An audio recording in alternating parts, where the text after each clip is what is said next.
ថ្ងៃនេះដំណើរកំសាន្តជាមួយគ្រួសារមិនទៅណាឆ្ងាយទេបងប្អូនគឺទៅបាច់ត្រីបងប្អូនអើយឃើញត្រីផ្ទក់ទេពុកម៉ែបងប្អូនត្រីផ្ទក់នេះគឺខ្ញុំបាចបងប្អូនអើយលើកទី1ហើយណាបងប្អូនដែលខ្ញុំបាចឲ្យបានត្រីច្រើនអញ្ចឹងណាបងប្អូនតោះបងប្អូនទៅតាមដានទស្សនាទាំងអស់គ្នាថាខ្ញុំបាចនៅណាបងប្អូននេះបងប្អូនផ្លូវចូលទៅកន្លែងបាចត្រីណាបងប្អូនថ្ងៃរៀងដាច់សង្វែងទៅហើយបងប្អូនអើយចម្ងាយពីផ្ទះទៅកន្លែងបាចត្រីហ្នឹងផែ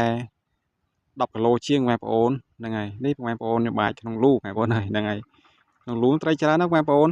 ហ្នឹងហើយទឹកតិចបងប្អូនអើយប៉ុន្តែត្រីមិនបាច់និយាយទេបងប្អូននេះបងប្អូននេះ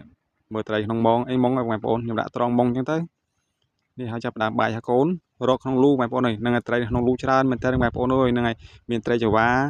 ត្រីត្អូនត្រីផ្ទក់ត្រីអណ្ដែងត្រីក្រាញ់ត្រីកន្ត្រប់បងប្អូនអើយត្រីចម្រុះបងប្អូនហ្នឹងហើយ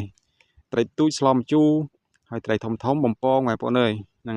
ហើយបានរៀងក្រែតប៉ុន្តែខ្ញុំមិនដែរបាច់ទេណាបងប្អូនហ្នឹងហើយលើកទី1ហើយបងប្អូនអើយនេះបានកែបមួយបងប្អូននឹងកែបអូកឡាធំបងប្អូនហ្នឹងអស់មុងបងប្អូនខ្ញុំអស់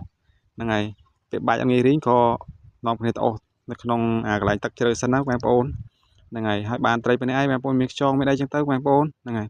នេះកែបខ្ញុំដាក់ក្នុងធុងហើយត្រីទីទូចធ្វើពោះធ្វើអីវាធ្វើអាចវាអីចេញហើយចឹងទៅបងប្អូនហ្នឹងហើយចាប់ផ្ដើមប្រឡាក់អំបិលនេះនៅក្នុងព្រៃទេណាបងប្អូនហ្នឹងហើយនៅក្នុងកន្លែងគេមកលេងទឹកលេងអីចឹងណាបងប្អូនហ្នឹងហើយធ្វើអាចធ្វើអីហើយទៅយើងប្រឡាក់អំបិលរួចជាស្រេចនេះបងប្អូនហ្នឹងហើយកន្លែងនេះស្អាតណាស់បងប្អូនហ្នឹងហើយគេមកលេងច្រើនណាស់បងប្អូនខេត្តភាសានេះគឺជាឧទ្យានឫស្សីត្រឹបដែលស្ថិតនៅក្នុងស្រុកឆែបខេត្តព្រះវិហារណាបងប្អូនត្រីច្រើនណាស់បងប្អូនហើយសត្វព្រៃក៏ច្រើនណាស់បងប្អូនហើយកន្លែងនេះគេអភិរក្សបងប្អូនសត្វព្រៃគេមិនឲ្យបាញ់គេមិនឲ្យសម្លាប់គេគ្រាន់ទុកឲ្យបងប្អូនក្នុងស្រុកនិងភ្ញៀវទេសចរមកទស្សនាកម្សាន្តលេងចឹងណាបងប្អូនខេត្តភាសាបានសប្បាយបងប្អូនអើយហើយមានសត្វចម្រុះច្រើនមុខណាស់បងប្អូនពេលខ្ញុំអត់តន់ថតបងប្អូនអើយនៅពេញទៅនឹងឯងនៅក្រោមគុម្ពឫស្សីណាបងប្អូនហ្នឹងហើយពេលខ្ញុំដកកាមេរ៉ាចេញភ្លាមបងប្អូនហៅអស់លីងនៅសល់តែកុកមួយបងប្អូនហើយលួចថតនៅក្នុងគុំត្រែងទេណាបងប្អូនមកតបានហ្នឹងហើយខ្ញុំស្គាល់ច្បាស់ជាងគេគឺសត្វកុកត្មងបងប្អូនអើយ